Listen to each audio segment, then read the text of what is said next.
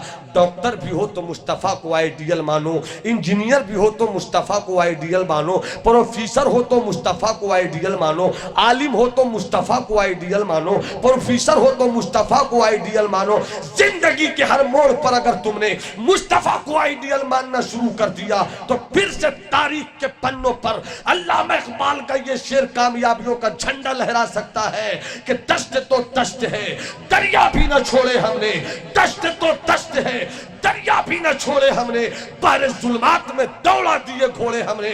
اگر تم نے آقا کی زندگی کو پھر سے آئیڈیل بنایا تو شاعر کو یہ کہنا پڑے گا کہ رومی بدلے، شامی بدلے، بدلا ہندوستان، تو بھی اب اے مرد مسلمان اپنی خودی پہچان۔ موسم اچھا، پانی وافر، مٹی بھی زرخیز، جس نے اپنا کھیت نہ بویا وہ کیسا دہقان، جس پانی میں لہریں نہیں ہو وہ کیسا ہے دریا، جس میں ہوائیں تند نہیں ہو وہ کیسا طوفان۔ اگر تم نے اور ہم نے صحیح معنوں میں آقا کی زندگی کو آئیڈیل بنا لیا تو پھر سے دریاؤں کی لہروں پہ چڑھ کے ہم یہ دعا کر سکتے ہیں الہی یہ تیرے پراسرار بندے جسے تو نے بخشا ہے ذوق خدائی، دو نیم ان کی ٹھوکر سے دریا و صحرا، پہاڑ ان کی حیبت سے ہے مثل رائی، تو شہادت ہے مطلوب و مقصود مومن، نہ مال غنیمت نہ کشور کشائی، دو عالم سے کرتی ہے بیگانہ دل کو عجب چیز ہے لذت آشنائی۔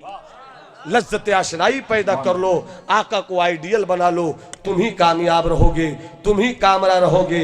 نوح طوفان نصیحت میں بہت کچھ بہ چکے، تم کو خوش رکھے خدا، تم سن چکے، ہم کہہ چکے، کہیں سے کوئی غلطیاں خامیاں در آئی ہوں، آپ حضرات کو موجود پا کر توبہ استغفار کر رہا ہوں، استغفر اللہ ربی من کل ذنب واتوب الیہ۔